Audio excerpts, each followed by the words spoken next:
tiempo en el que se rompe la Argentina. Muy buenas tardes, bienvenidas, bienvenidos. Este es nuestro tema. Decidieron romperla, no arreglarla, como un artefacto que no anda bien y alguien se enoja y lo rompe. Porque esto es lo que están haciendo. Es decir, en dos partes. De un lado habrá una élite cada vez más dominante y cada vez menor en el número, porque la clase media no va a poder soportarlo. Buena parte de la clase media. La clase media en realidad tiene también distintas capas. Hay una que está cerca de la clase media alta, pero hay otra que está cerca del sector de la pobreza. Bueno, esa se va a caer inexorablemente. Hoy se cayó. Hoy ya no podemos hablar en los mismos términos de clase media en la República Argentina. Han roto eso. La locura de decir está todo tan mal que nosotros ahora lo vamos a poner peor, pero no lo anuncian de esa manera. Lo hacen como para que soñemos con algo que se va a arreglar dentro de 2 años, 4 años, 10 años, 20 años. Están pidiendo cualquier cosa. Así sería muy fácil. Dé usted un paso al frente y diga, yo quiero la Argentina, la administro si me dan 30 o 40 años, total en los primeros 10, 15. Nadie le puede decir nada porque usted pidió 35 años y esto es lo que están haciendo. Es muy triste porque la vida que cambió radicalmente para millones de personas hoy es la vida de la clase media. Los pobres ya venían muy mal.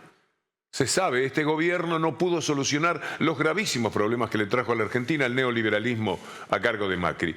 2015 a 2019 dejaron tierra arrasada, pero quedaba en pie algo de la Argentina. Algo podía reconstruirse, no obstante lo cual, la frustración que significó el último gobierno, ya no gobierno neoliberal, por lo menos en el anuncio, ha sido muy grande. Y viene esta gente y ve lo que pasa y dice, aprovechemos la circunstancia. Esta es la gran ocasión para hacer dos Argentinas, romperla. Una élite y la otra un pueblo devastado. Un pueblo que no tiene cómo levantar cabeza. Vamos a ver a Caputo haciendo los anuncios de ayer, brevemente, como para recordar la forma en que se dirigió a un país al que le estaba diciendo que el dólar tenía un aumento de 118%.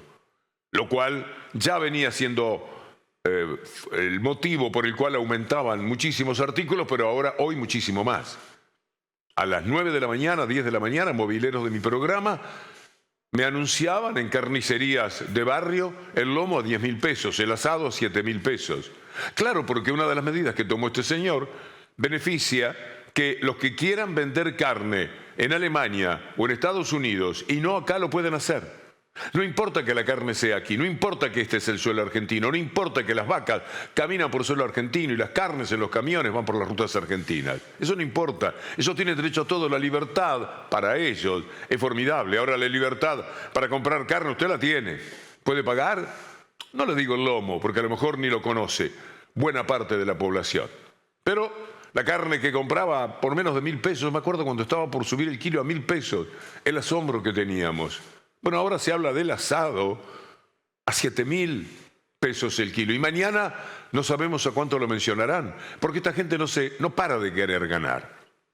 En consecuencia, lo que está sucediendo es que los pocos que dominan el país a través de los medios de comunicación, que les son propios en realidad, el Grupo Clarín es socio en Expo Agro de todo el campo, son los grandes ganadores.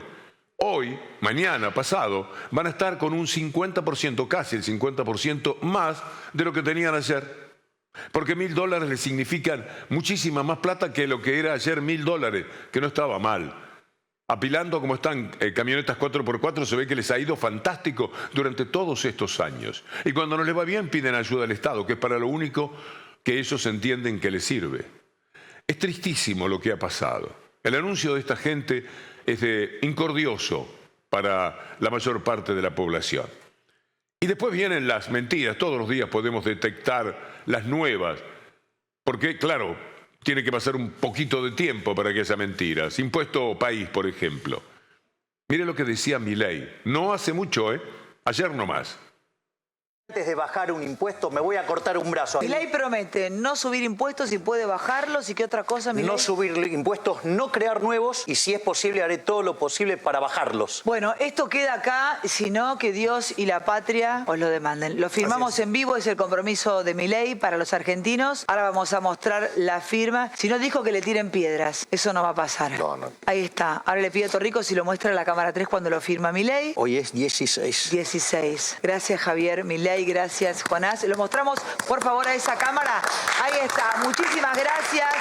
Gracias, Javier, por el libro, por la dedicatoria. Nos vamos a ir al corte ya. Milei, muchas gracias. Y por favor, con tu arenga nos vamos al corte. A la cámara, a la 3. Ahí ya.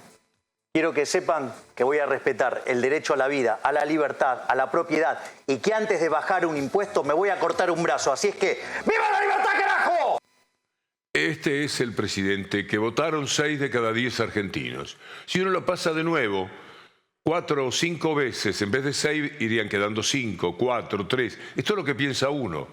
Pero la vida suele dar respuestas que son al revés de los caminos que nosotros emprendemos. Por ahí, en vez de 6 lo votan 8. Es tan loco todo, es tan absurdo, tan impresentable, da tanta vergüenza en lo humano, en lo político. Pero estamos en eso, estamos ahí. Ya el vocero que usa Milei ya recurre al cinismo, empezando a dar respuesta porque, naturalmente, si le empiezan a preguntar en serio en esa conferencia de prensa de la mañana, no tiene cómo mantenerse en pie. Vamos a mostrarles algo para, como dicen, que para muestra sirve un botón, aquí lo tiene. Buen día, Manuel. Buen día. Ayer casi todas las medidas que anunció el ministro Caputo estuvieron apuntadas, bueno, a la reducción del déficit fiscal, como vos contaste, a la devaluación. Sí, que repito, es la madre de todas las batallas. Por eso es que este esquema plantea déficit cero. Sí, lo que quería preguntarte es si va a haber alguna medida complementaria para mejorar el poder adquisitivo de los trabajadores, porque estas medidas claramente, digamos, van a provocar un impacto importante en los ingresos. Bueno, no sé específicamente a qué te referís con el tema de que va a impactar en los ingresos. ¿Entienden? No está demasiado claro que esto afecta los ingresos. Parece mentira, pero esto empieza a ser divertido. Cada mañana, si estamos atentos y los periodistas juegan de periodistas, como esperamos, porque tienen la oportunidad, las preguntas no tienen manera de responderla. Por ejemplo, ir con la fotografía nada más del momento en que Milei dice que me corten un brazo. Me corto un brazo antes de poner nuevos impuestos. Cuando se habla ahora de ganancias, por ejemplo, o con el impuesto país, ya estaríamos en condiciones de decirle a Milei, por favor, su primer brazo. En consecuencia, no pueden sostener nada de lo que han dicho porque todo era mentira. Imagine cuando le diga, perdón, ¿la dolarización para cuándo era? No, esto va a ser más adelante. ¿Más adelante cuándo? Nunca. Es muy obsceno todo. Que el Fondo Monetario Internacional haya sido casi lo primero que felicitó a Caputo por sus increíbles medidas de ayer. El Fondo Monetario Internacional, absolutamente responsable de esta desgraciada situación de la Argentina, es que no tienen el mínimo respeto, el mínimo pudor por los habitantes del país.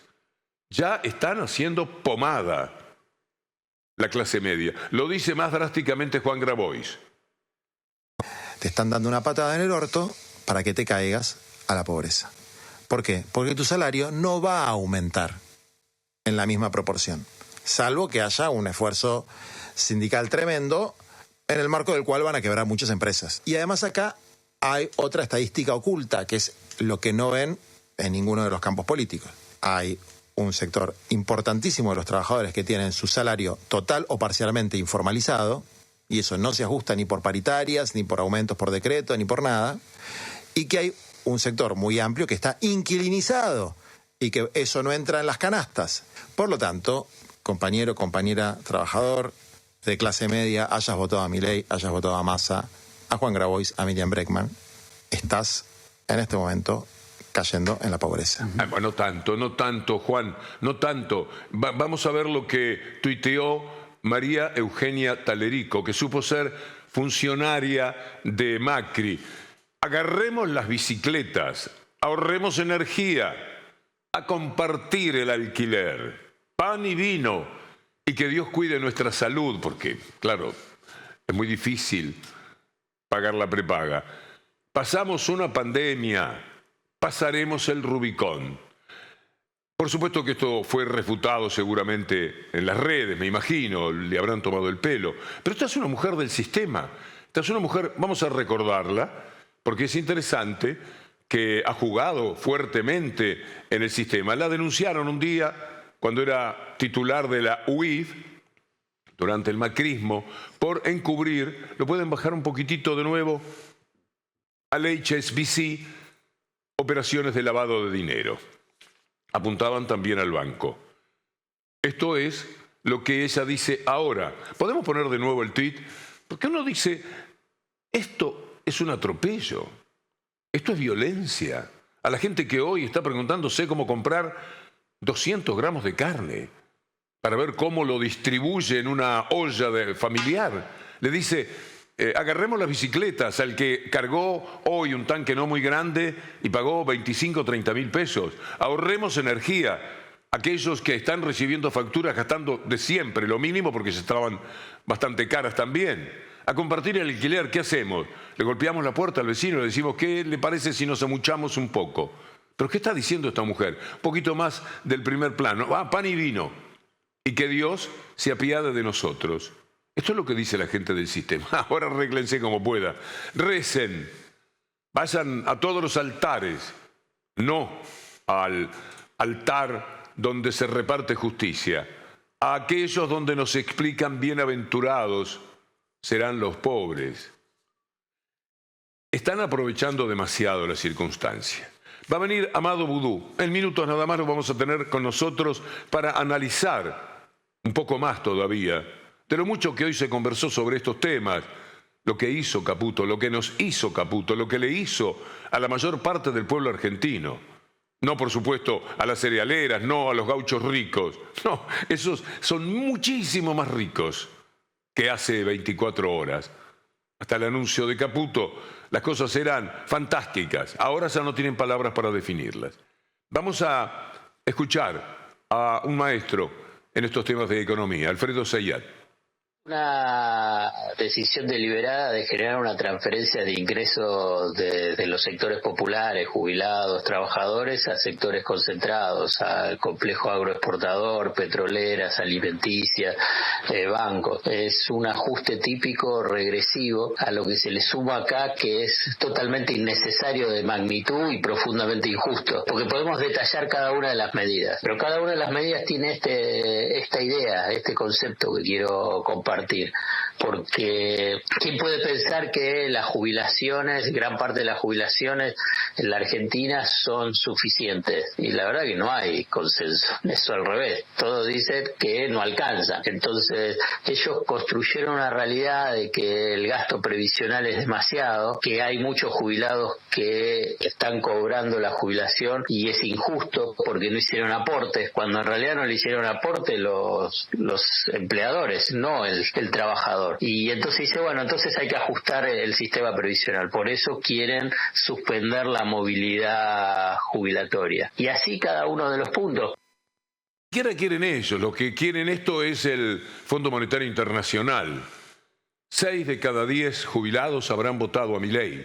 Bueno, 6 de cada 10 jubilados tienen una rápida respuesta de lo que significó votar a Milei. Porque al fin de cuentas, hay un engaño en cuanto a algunos de los temas, todos los temas quizás, en lo que decía Milei. Todo era una gran mentira, pero había una verdad. Él decía que esto iba a ser peor todavía. Así que no podemos darnos por sorprendidos. Me acompañan en la lectura de un comunicado de la CGT, importante. La CGT y un duro comunicado contra las medidas de Milei.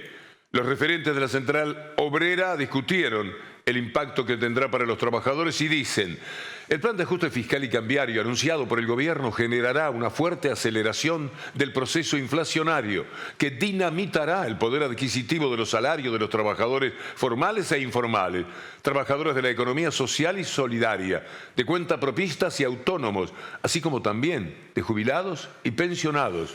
Esto es lo que dice el documento.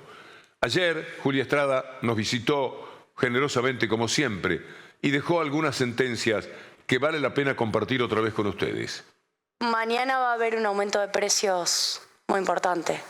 Esto es lo primero que le tenemos que transmitir a los que nos están viendo y la verdad que con mucha preocupación. La devaluación a 800 pesos es fenomenal. Es mucho más elevada que la devaluación de Macri cuando inicia su gobierno. Incluso se había especulado días antes que podía ser de 600, que podía ser de 700, casi duplicando. Esto más que duplica el tipo de cambio oficial. No va a ocurrir, a diferencia de lo que han dicho muchos, que como el tipo de cambio paralelo está en torno a los 900, después bajó a 800 y el tipo de cambio va a 800, una supuesta unificación no se va a trasladar a precios. Bueno, en Argentina eso no funciona así. En Argentina el tipo de cambio oficial ordena los precios. Vuelvan a leer conmigo, les decía. Es interesante esto que también estaba hoy en nuestros colegas de Página 12, algo referido a los Caputo Boy, el ajuste adentro, la gente afuera. Al menos tres entidades bancarias, cuenta Leandro Renú, recibieron la información de una corrección cambiaria 2 días antes del anuncio de la suba del dólar oficial. Esto es una barbaridad. Esto es información privilegiada. Es un delito. Por supuesto que lo es. Yo recuerdo el peor de todos cuando llegó el Corralito, Cavallo y Caputo Boy, o los Cavallo Boy de la época, le dijeron a los grandes empresarios, a los que mueven mucho dinero, sáquenlo. Se lo dijeron en octubre, la medida vino por diciembre aproximadamente. Bueno, en octubre ellos ya sabían y sacaron un dinero increíble entre octubre y noviembre. Se cubrieron. Siempre hacen lo mismo. También la información privilegiada fue para los bancos. Los bancos que no paran de ganar, que tienen situaciones de inmenso privilegio dentro de la sociedad, que tienen todo bajo control y si les va mal el Estado va y los cubre. No solamente en la Argentina, dicho sea de paso. Es muy triste, es una barbaridad que le hayan dado información privilegiada. Algo más conversamos con Leandro Renú. Y ayer lo dijo Caputo, nosotros vamos a salir a contener a los que están bajo la égida de desarrollo social. Los que están bajo la protección de desarrollo social son 1.200.000 trabajadores que tienen el potencial trabajo y otro tanto que tiene asignación por hijo. Somos 45 millones de personas en Argentina. O sea, el ajuste de Milei recae, además de sobre esos sectores, sobre los sectores medios, medios bajos y hasta te diría medios altos. Y para esos sectores no hay ninguna contención de ingresos. Hoy la gente se despertó siendo el doble de pobre que era ayer. Totalmente. O sea, y para eso no hay ninguna contención del ingreso. Entonces digo, es la tormenta perfecta porque va a haber un parate de la industria porque se encarecen las importaciones, va a haber un parate de la construcción porque se frena la obra pública. Esos dos sectores te explican casi todo el empleo productivo en la Argentina. La industria son 20 puntos del PBI. Digamos, si vos la frenás, se frena la economía. Leandro. Y después vos tenés aumento de tarifas, quita el subsidio, que es... Nuevamente comparto con ustedes, porque tenemos la visita de Amado Vudú, esta información de Leandro Renú. Al menos 3 entidades recibieron la información de una corrección cambiaria 2 días antes del anuncio de la suba del dólar oficial. Me preguntaba si esto no es un delito, Amado. No quepan dudas, ¿no? Es usar información que supuestamente es reservada, muy valiosa para la toma de decisiones. Pero a mí me parece, Víctor Hugo, que más allá de cualquier cuestión, estas que bordan o que son delictivas, acá lo central es lo que están haciendo con la Argentina, ¿no?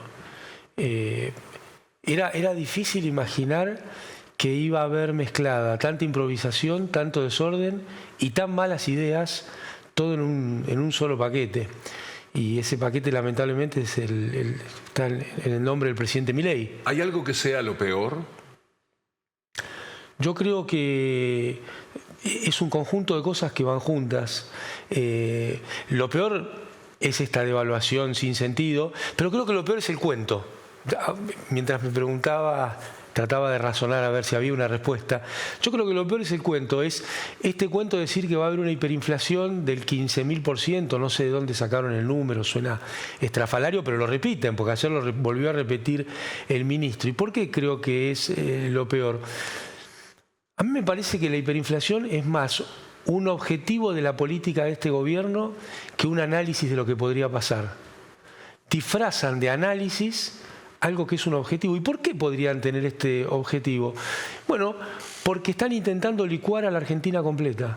Ya no solo los salarios y la moneda, sino también los activos privados y públicos. Porque caería mucho el precio de los activos argentinos en una hiperinflación de ese monto. Entonces, me parece que una hiperinflación provocada sería el camino a la supuesta solución de la dolarización. En el medio destruyendo no solo la vida de las y los argentinos, sino el valor de los activos argentinos. Entonces, ¿siguen pensando, cree Amado, en la dolarización? A mí me parece que sí, porque por eso han puesto un ministro que no es un economista, una persona que esté pensando en temas económicos, sino solo en temas financieros. Pero el Fondo Monetario, que está por encima de ellos y es el Sí, claro. verdaderamente regentea todo, dicen que no quiere la dolarización. Bueno, pero será una puja de visiones. Lo cierto es que las medidas que han tomado son todas inflacionarias. Es curioso que un gobierno que ve algo que es cierto, que la inflación es un problema tremendo, es el gran fracaso de estos 4 años, de un problema que puso en marcha Mauricio Macri, ¿no? Para ser justos, pero que este gobierno no resolvió. Hoy toman medidas que todos sabemos que son inflacionarias. El principal motor de la inflación argentina es el movimiento del tipo de cambio, la devaluación de nuestra moneda. Bueno, una devaluación de un tamaño inverosímil el que han llevado. Y no hacía falta, lo hacen porque lo quieren hacer. Y lo mismo con todas las otras medidas que van tomando, ¿no? Son todas inflacionarias. Víctor Hugo, el tema este de los precios, entre que ganó Milei y que asumió, los formadores de precios hicieron cualquier cosa, lo que se les antojó. Y resulta que ahora tenemos la devaluación y el gobierno al mismo tiempo dice que se liberan todos los precios. Si ya estaban liberados, ¿qué se puede esperar ante tamaña señal que da el gobierno a los formadores de precios? Hagan lo que quieran, que el salario no lo vamos a defender. Pero la forma de devaluar 118% deja unos ganadores, claro, en el campo y unos perdedores, me parece, del lado de la industria. Otra vez vamos por un proyecto que tenga que ver con lo primario, con lo que saca el campo y sí, venderlo. Es interesante. Ese dilema es en la clase dominante, porque los perdedores siempre son las y los trabajadores y los jubilados. Pero es buena la observación, porque hay que remitirse al discurso de Milei del día que asumió. Él hace una interpretación de la historia que por lo menos es discutible. Él dice, Argentina fue una potencia, dice más, dice, fue la primera potencia mundial. En ese momento que Milei supone que Argentina era una potencia, yo diría que en realidad Argentina se estaba consolidando como una colonia británica. Estaba lejos de ser una potencia. Nadie en su sano juicio diría que Argentina fue una potencia. Uno podría decir, bueno, tuvo un aumento de ingresos, pero una potencia es un exceso. Entonces, esa visión, y como usted dice, tiene que ver con las medidas económicas que se están tomando hoy. Porque en ese momento también se destruyó la industria argentina. Alberdi, una de las grandes figuras de la Argentina, no estaba de acuerdo con lo que se estaba haciendo en términos de destruir la industria nacional. Una figura que ellos dicen que es importante. Bueno, se quedan con un pedacito de Alberdi nada más. Alberdi, dentro de todo, pese a su condición liberal, es un personaje que me encanta de la historia porque enfrentó a muchísimos liberales de la época. A Mitre. A Sarmiento y a Sarmiento. Es un personaje extraordinario. Sí, y lo hacía también con el periodismo de la época. Es el primero que yo encuentro que se refirió al periodismo que ahora tenemos, pero en 1850. Hablaba de que hacían la guerra con los Remington y la palabra.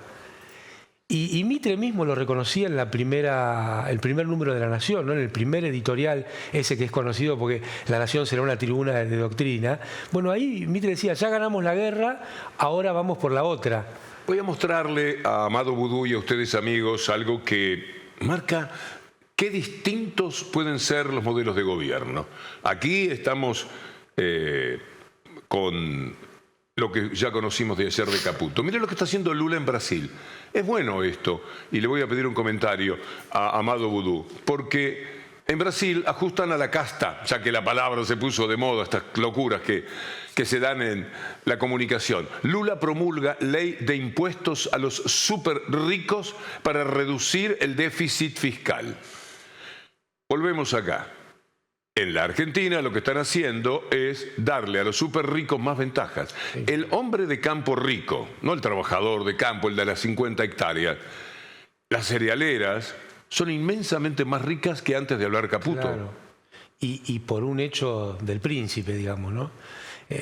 No tiene ningún fundamento. Duplicaron sus ingresos en pesos con la devaluación que se produjo. Todos los que exportan commodities están en esa situación que usted señala. Y acá, supongamos que alguien está de acuerdo que el peor problema de Argentina es el déficit fiscal. Yo no, pero supongamos que hay alguien que sí.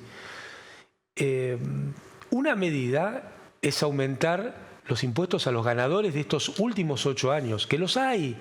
No estamos hablando en abstracto, en el vacío.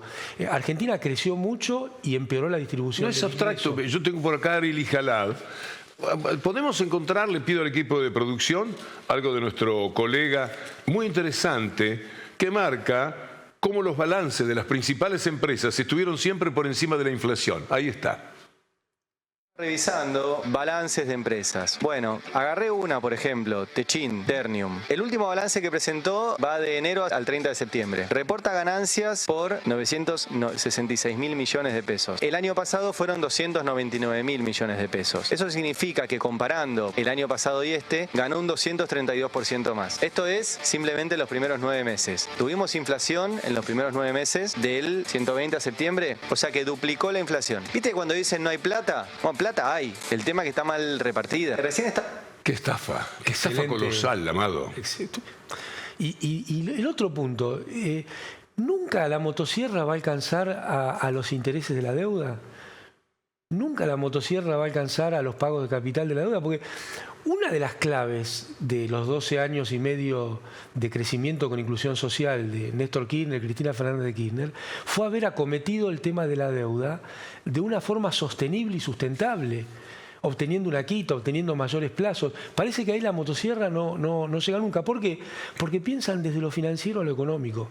Además de los negocios de los amigos, yo creo que hay un problema que es conceptual, que aunque no hiciera el negocio de los amigos, estaríamos viviendo esta situación. Y es importante, me parece, Víctor Hugo, poder hablar de esto, porque esto no es ni palos en la rueda, ni ir en contra del voto. Esto es discutir las ideas, discutir los modelos de país y sobre una base empírica, como dice el presidente Milei. La verdad es que la base empírica muestra que estos programas lamentablemente siempre han fracasado. Y es muy feo estar dando noticias que son desagradables al principio de un gobierno. O quizás sea aliviador, porque si no, pues si por esto acalláramos voces y no se hicieran las denuncias, las precisiones, las críticas que corresponde, ya dejarla definitivamente sola a la gente con su derrota.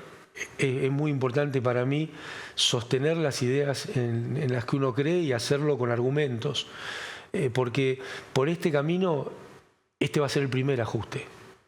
No es que con este ajuste se arregla todo, porque si fuera así uno diría, bueno, suena razonable. No, esto va a llevar al próximo ajuste. Y a mí me parecía, y creo que lo dijimos acá en su programa, que Milei traía a los 3 caballos juntos, ¿no? Al caballo que vino con la dictadura genocida y estatizó la deuda privada, cosa que está sucediendo hoy con la deuda de los importadores, con los importadores.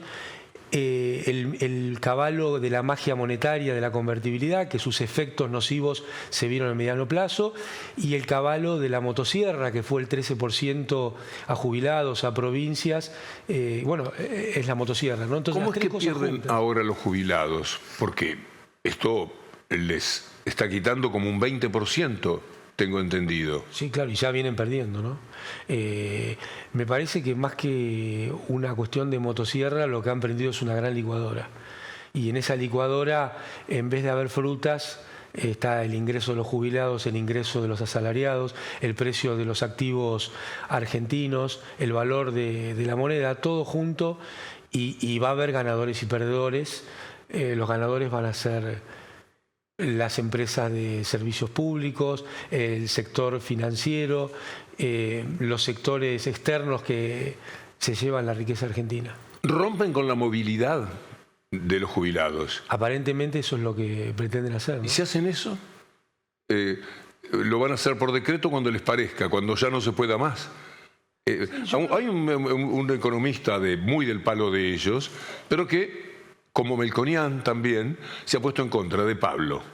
Y dice, con esto matan de hambre a los jubilados, pero los matan. Es que el peor problema de Argentina eran los ingresos de las clases populares. Ahora va a ser, digo eran porque ahora va a ser más grave todavía. Porque cuando se habla de equilibrios macroeconómicos, estas personas como Caputo, que conocen mucho el sistema financiero, piensan en la tasa de interés, en los tiempos de pago, en la maduración de las deudas. Yo cuando pienso en los equilibrios macroeconómicos, pienso en los ingresos de la población, pienso en la capacidad de compra, pienso en los precios que sean razonables en términos de ingresos. Porque acá dice, la luz en términos internacionales está fuera de escala. ¿Y los salarios? Yo empezaría diciendo los salarios están fuera de escala, porque si no es una forma muy sesgada de pensar la economía, que da para discutirla. Yo no digo que tengamos la verdad hoy revelada. Al que hace de vocero, le preguntaron si va a haber alguna medida complementaria frente a el impacto que tienen los ingresos, las medidas anunciadas. Y dijo, no sé específicamente a qué te referís con el tema de que van a impactar en los ingresos. Es decir, ya un poco de cinismo le están poniendo también, porque no deben tener muchas explicaciones posibles para dar. Es decir, desregulan todo el tema de los precios. Los que ya estaban haciendo lo que querían, ahora de la manera más desembosada lo pueden hacer. Y los salarios no se mueven, como le preguntó muy bien el periodista, y todo lo que se animó a responderlo. ¿Tenemos eso para que lo vea Amado, que no había llegado? A ver. Manuel, buen día. Ayer casi todas las medidas que anunció el ministro Caputo estuvieron apuntadas a la reducción del déficit fiscal, como vos contaste, a la devaluación. Sí, que repito, es la madre de todas las batallas. Por eso es que este esquema plantea déficit cero. Sí, lo que quería preguntarte es si va a haber alguna medida complementaria para mejorar el poder adquisitivo de los trabajadores, porque estas medidas claramente, van a provocar un impacto importante en los ingresos. Bueno, no sé específicamente a qué te referís con el tema de que va a impactar en los ingresos. Bueno, los precios de las cosas, para decirlo de una manera obvia. Pero es curioso, usa la palabra déficit cero, que remite a Cavallo de la Rúa, ¿no? Yo digo, no es importante si Cavallo es bueno o malo, lo importante es que son ideas que ya se practicaron y que no funcionaron. Me parece que hay que despersonalizar un poco la discusión y ir al fondo de las ideas, porque si no va a ser muy difícil. Mire, Víctor Hugo, me entusiasmo con estas cosas. Hay una estrategia de la clase dominante que es poner en cabeza de una persona el fracaso. Entonces, Martínez de Oz y Videla fueron un desastre. Menem era un riojano patilludo. De la Rúa era un bobo, Macri era un vago. No, el problema no era ese. El problema es que las ideas que ellos ponían a funcionar eran nocivas para el país. Y ponerlo en cabeza de una persona, aceptar eso, es un error, porque es muy cómodo decir Macri era un vago. Yo no creo que Macri sea un vago. A mí me parece que el gran éxito de toda esa gente es cómo son invisibles para la gente. La gente nunca dice Roca, Pérez Companc, Pagani, no da esos apellidos, no dice Coto, no dice Carrefour, no dice remarcadores de precios, no los ve, los padece, los sufre, pero siempre ve al gobernante de turno, que es bueno, malo, regular, tenía buenas ideas, es un servil del sistema o no, pero finalmente es un hombre políticamente impotente frente a ese poder real. Por supuesto. Y lo expresó muy bien en su tiempo Cristina, ¿no? Cuando ella decía que el presidente tiene el 25%, porque parece que los precios los sube el gobierno. Y la verdad que los precios los suben los formadores que fabrican esos bienes o producen esos servicios, no es el gobierno. Hay una colaboración del poder político cuando es demasiado débil. Sí, y cuando se toman medidas que ya sea por un interés personal o por una concepción económica errónea, van en ese sentido. Esta evaluación no va a tener ningún efecto positivo, porque si alguien me dijera, mira, Argentina devalúa y mañana exporta el triple, bueno, uno podría empezar a discutir en el borde cuál es la elasticidad de los precios respecto a esto y qué impacto tienen los salarios, pero mañana Argentina no va a exportar el doble, ni mañana, ni dentro de 3 meses, ni dentro de un año. Hay un recorte espectacular en el gasto público. Me gustaría hablar de esto también. Voy a empezar con Raúl de la Torre, que fue quien estuvo charlando con nosotros hoy. Hay un recorte espectacular en el gasto público, en el déficit fiscal, en los gastos de todo tipo, inclusive hasta para la movilidad jubilatoria quieren modificarlo, con lo cual el recorte también va a llegar a los jubilados. Todo fundamento de la inflación para ellos es el déficit fiscal y la emisión monetaria. Eso es erróneo, eso es un problema. Ellos mismos lo están demostrando. Cuando el presidente de la Nación, como hizo el domingo, habla de que la inflación va a ser del 20 al 40% en los próximos meses, está provocando expectativas inflacionarias y entonces todo el mundo sale a remarcar precios. Ahí es una demostración, ellos mismos están demostrando que la expectativa juega mucho más fuerte en la inflación que el déficit o la emisión. Sin déficit, sin emisión, la inflación la tenés igual. Y además de eso, con el shock inflacionario que están provocando, sobre una inflación que ya teníamos, va a provocar un achicamiento de la capacidad de consumo de la gente espectacular. Entonces, entre la baja del gasto público y la baja del consumo privado, vamos a tener una recesión espectacular. Rulo. Y además, eso que para nosotros es malo, para ellos es una de las necesidades para después bajar la inflación. Digamos, es un camino de terror lo que se está. Hay un Sí, comparto lo que dice el Rulo de la Torre y yo no creo de ninguna manera que la inflación sea, como se dice, siempre y en todo lugar un fenómeno monetario. La inflación es siempre y en todo lugar un fenómeno distributivo. Es la puja distributiva la que provoca la inflación, que después tendrá un andamiaje monetario, un andamiaje fiscal, son cosas que hay que prestarle atención, la parte técnica, pero la inflación es fundamentalmente un fenómeno distributivo y lo que charlábamos hoy. Después de esta evaluación hay gente muy poca que ha duplicado sus ingresos en pesos y hay mucha gente que ha reducido a menos de la mitad sus ingresos en pesos. Entonces ahí hay una cuestión distributiva, no una cuestión monetaria. ¿Cuánto aguanta esto, hablando de expectativas, Amado, y por experiencia del gobierno y demás? ¿Cuánto tardará la gente, incluso la que votó a Milei, el voto odio, que eso es lo que sostiene fundamentalmente a un personaje tan estrafalario, tan absurdo? Esto va totalmente por mi cuenta, naturalmente. ¿Cuánto tardará en haber una especie de reacción, por lo menos de una toma de conocimiento de cuál es el daño que nos hemos hecho? Sí, la toma de conocimiento creo que va a estar esta semana. ¿Sí? Es de esperar. Y porque los precios van a subir mucho esta semana. Van a subir mucho, lamentablemente. El propio gobierno lo está diciendo, ¿no? Y no alcanza con la justificación de que esto es por lo que pasaba antes. ¿Cuándo se termina esta Por eso yo creo que es muy importante tratar de explicar lo que uno cree que estas medidas son inflacionarias. Esto no tiene nada que ver. Hay una inflación que es muy mala, que dejó el gobierno anterior, pero no tiene estas dimensiones de las que se dicen, ni es un hecho cierto que llegue a los números que dicen que va a llegar. Y esta es una estrategia que siempre han seguido los sectores, saquemos al gobierno, los sectores dominantes. El kirchnerismo todos los meses se quedaba sin combustible, sin electricidad, la inflación iba a explotar y ninguna de estas cosas sucedían. Ahora, si uno cedía a esa argumentación, iban a suceder. Que es un poco lo que estamos viendo hoy. Nosotros tenemos los números para mostrar de los 12 años y medio. Entonces, a mí me parece que la discusión tiene que ser sobre esas cuestiones. Cuando se quitan subsidios, usted que fue hombre de gobierno, ponía subsidios, daba subsidios o los reducía según las circunstancias, ¿por qué se hace eso? Bueno, hay precios, yo creo que son muy pocos precios los que determina el mercado de competencia perfecta. Si me apura, le digo que 0. Los precios relevantes en la macroeconomía son precios administrados o son precios monopólicos. tanto en un caso como en el otro, no están determinados por la competencia entre la oferta y la demanda o el esfuerzo empresarial. Tiene que ver con las relaciones, poder de mercado, diría un economista teórico. El poder de mercado es el que determina el nivel de precios. Entonces, esta historia de querer presentar el mundo como un campo de disputa de competencia perfecta es un error intelectual y es un error fáctico. Yo creo que...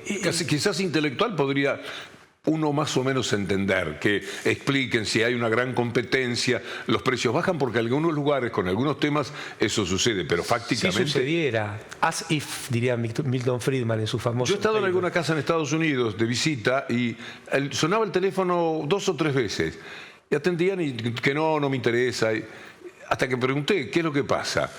Son ofertas que hacen porque el mercado tiene muchos jugadores y al haber tantos jugadores uno tiene la posibilidad de estar con alguien que le cobraba $3 y pasar a uno que le ofrece por $2 exactamente lo mismo. Ahora, con los pocos jugadores que hay acá, claro, en cada tema, ¿de qué mercado hablamos? Piensa en cualquier tema, en el tema lácteo, por ejemplo.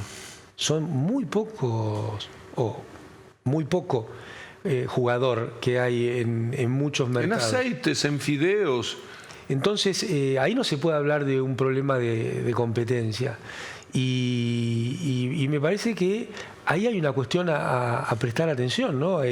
Realmente, ¿cómo funciona el capitalismo? No funciona en mercados competitivos. De ninguna manera.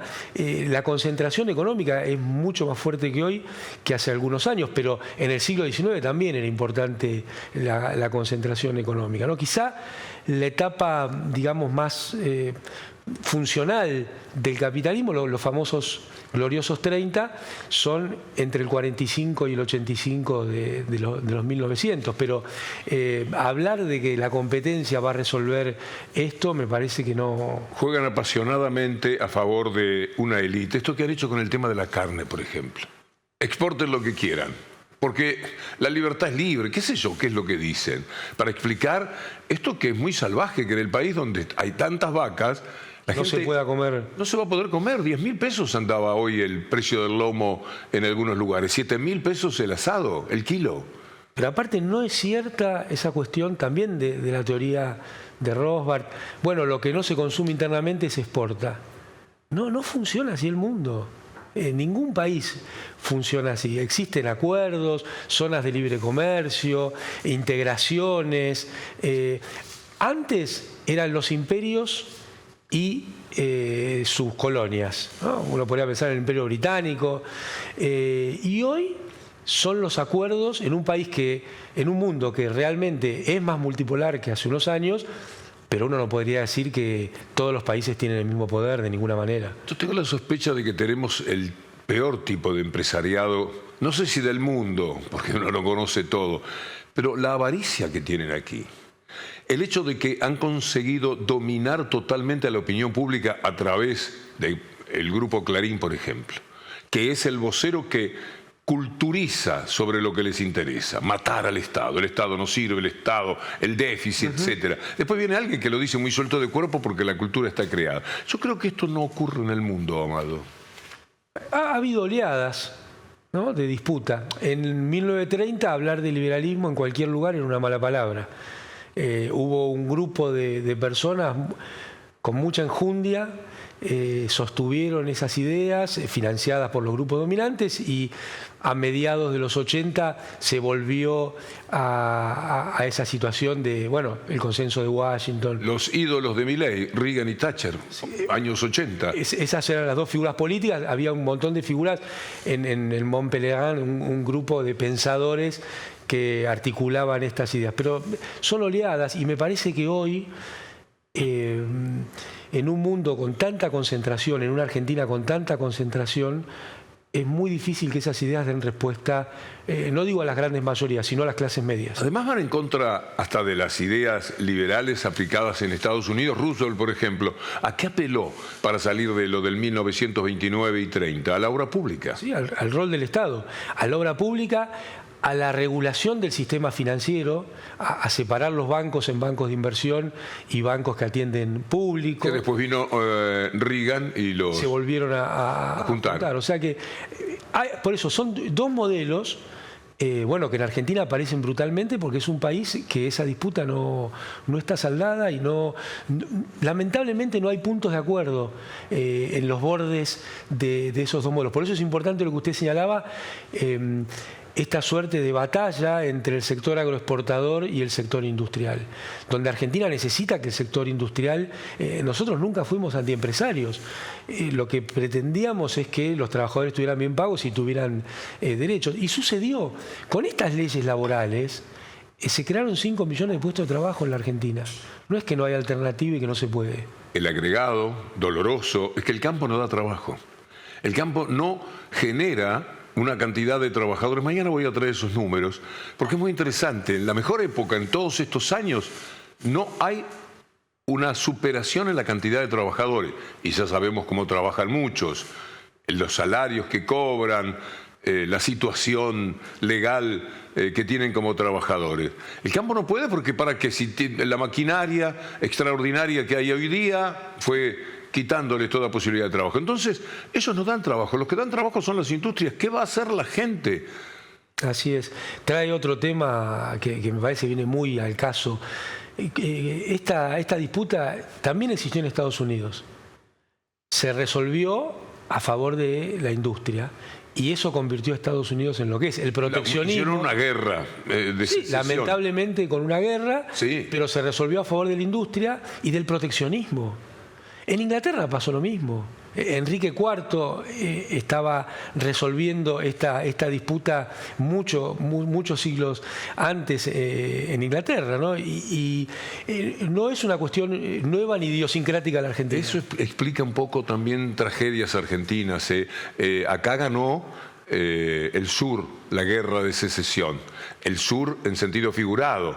Ganó el sector rural. Así es. Es decir, la guerra en Estados Unidos es porque los del sur vendían el algodón a través del trabajo de los esclavos a Inglaterra. Inglaterra les vendía a ellos los trajes de algodón. En el norte dijeron, esto no puede ser, se termina esta historia y por eso vino la guerra. Acá, en cambio, otra vez, los ganadores son los grandes latifundistas. Bueno, ese fue el modelo de Mitre, para ponerle un nombre, pobre Mitre. No solo es el que digamos, la presidencia de él lo llevó adelante, sino que además es el gran narrador, porque la historia oficial está conocida a partir de Mitre, y también la historia en términos de divulgación en su canal, en la cuestión del diario. Pero es cierto, la guerra la ganó el sector de producción agropecuaria y impuso sus condiciones al resto del país, y mantuvo ese modelo, ¿no? Todas las industrias del interior de Argentina tuvieron que cerrar porque los productos venían de Inglaterra. Cuando dicen no a la obra pública, por ejemplo, esto insólito que pasa, a contramano de lo que siempre se ha hecho y que ha dado resultados, aparece el señor Güey. Si lo tenemos, le pido al equipo de producción, porque naturalmente estoy siguiendo las respuestas de Amado Vudú para ir encontrando también los materiales que teníamos previstos. ¿Puede ser? ¿Lo tenemos a Weiss? Ahí va. Mi preocupación es que va a subir la comida. El empleo formal del sector entre jornalizados y mensualizados en el orden de 550.000 personas. Medio millón. Medio millón. Exactamente. Aproximadamente la mitad trabaja en obra pública, la mitad trabaja en obra privada. O sea que el universo de empleo directo que está vinculado a la obra pública es del orden de 250.000 personas. Okay. Quiero señalar que por cada empleo directo hay un empleo indirecto, claro, que son aquellas personas que trabajan en fábricas, etcétera, etcétera, vinculadas a la industria. Es cierto, es uno de los motores del crecimiento de los países, porque además hay que agregarle el transporte, hay que agregarle todas las actividades vinculadas, y Víctor Hugo, el impacto positivo que tiene un empresario que invierte en un lugar que no está en el conurbano bonaerense, necesita logística, necesita buenas rutas, necesita electricidad. No, había lugares en la Argentina que hasta la llegada de Néstor y Cristina no llegaba la electricidad media y alta, de medio y alto voltaje, que es necesaria para poder llevar adelante la actividad industrial. Entonces, la logística, que es tan importante en el mundo moderno, y los servicios necesarios para llevar a una inversión empresarial privada, requieren de obra pública. Es indispensable la obra pública. Obra pública en la provincia de Buenos Aires es muy importante. Para Kicillof ha sido uno de los resortes trascendentes para hacer el buen gobierno que le permitió ser reelecto, nada menos, no es tan fácil la provincia de Buenos Aires. En una ola que iba en contra. ¿Cómo ve, cómo sueña, cómo piensa que se las va a arreglar Kicillof contra un gobierno nacional del tipo Milei? Yo quiero creer que algunas cosas se van a rever. Esta idea de que las provincias son un problema es constitutivo de la Argentina pensarlo al revés. Pareciera que el dinero que va a las provincias, no sé, se queda en la casa de gobierno de la provincia. No, esos son salarios, son jubilaciones, es obra pública, es inversión muchas veces en procesos productivos. A mí me gustaría pensar que eso se va a rever. En tiempos de la Rúa fue, yo diría, uno de los ejes del desastre que sucedió. Y fíjese que en la cabeza de una persona como Cavallo, él hablaba de las provincias inviables. Eso es hablar de personas inviables, ¿no? Y eso es volver a una visión del siglo XIX. Hay que llegar a cada rincón de la Argentina, porque argentinas y argentinos somos todos los que vivimos en este país. Y cuando uno ve el presupuesto per cápita de muchos lugares de nuestro... Bueno, ya comparando la Ciudad de Buenos Aires con La Matanza, el presupuesto público per cápita es disparatada la diferencia. Entonces, no es tanto el diferencial de cuánto se pone una provincia en otra, sino cuánto rinde eso en términos de generación de valor, de actividad productiva. No puede haber inversión empresarial si la economía real argentina no funciona, si no va a haber inversión en timba. Esto también hay que dejarlo. No es buena idea, y lamentablemente pasó en el gobierno de Macri, ver que la economía se piensa de lo financiero a lo productivo. Nunca se cumple todo ese camino. Que además, cuando uno piensa de lo financiero a lo productivo, piensa de la Ciudad de Buenos Aires hacia el interior. Y cuando piensa de lo productivo a lo financiero, piensa desde las provincias hacia la Ciudad de Buenos Aires. Eso financiero que tanto rige la vida del mundo, hay que aceptarlo. Hicieron el mundo productivo financiero. Una timba, pero con ganadores previstos porque son los que tienen... El sabor. El sabor. Todo esa puerta giratoria. Hay que ver a Caputo. Va a lo privado, trabaja para los privados, va al Estado, sigue trabajando para los privados. Esta puerta giratoria no sucede solamente en la Argentina. No, claro. Paul Krugman la denunciaba en los Estados Unidos. Estados Unidos mismo. Hasta Obama llegó a tener un personaje increíble que le manejaba la economía, salido totalmente del sistema. Así es. Y en Argentina no es la primera vez que sucede también. En esa Argentina del siglo XIX... sucedían estas cosas, ¿no? Y en este mundo tan financiero, eso financiero que es el dólar, por ejemplo, el precio del dólar, ¿subió tanto como uno podía permitirse pensar después de las medidas de ayer? ¿O quedó en un lugar de relativa calma? 1075, creo que a eso cerró hoy. Sí, bueno, eso veremos qué derrotero tiene, porque tiene más que ver con cuestiones especulativas que con fundamentos de la economía. Lo que sí, que la devaluación que ha habido es monstruosa. Esa devaluación, por lo menos en todos los efectos negativos que tiene, ayuda a contener el dólar blue. Ha cerrado la brecha parcialmente, pero yo no creo que sea el camino adecuado.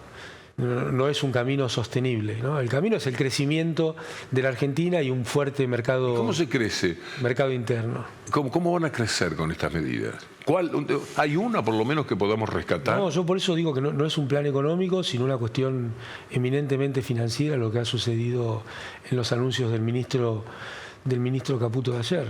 Lamentablemente no hay un contenido económico, una persona que está esperando para invertir en la Argentina no encontraba ahí ninguna respuesta. Deme una idea final, Amado, sin pregunta a mí, algo que quiera decir de este momento. Que es muy importante seguir discutiendo ideas, que es importante no desanimarse, que la Argentina ni empieza ni termina ayer, que hay que el tobogán no es cierto, este tobogán de 100 años o 70 años de frustración de la Argentina. Dentro de esos 100 años estuvo entre el 45 y el 55, una etapa muy buena para la Argentina, y estuvo entre el 2003 y el 2015, una etapa muy buena para la Argentina. No es cierto el tobogán, no hay que quedarse con esa idea, y que hay que pensar, creo yo, en la elección de medio término.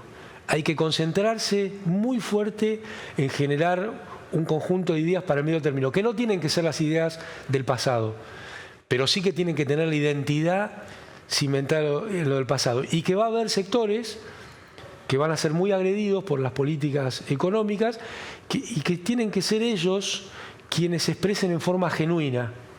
No creo que esto requiere una macro representación de esas desgracias. Requiere que sea muy genuino esa representación, y que la representación política tiene que estar pensando en ideas para confrontar con el gobierno en términos del campo de las ideas y en propuestas. Amado, muchas gracias. No, muchas gracias a usted, Víctor Hugo. Amigas, amigos, nos reencontramos mañana si Dios quiere. Hasta entonces.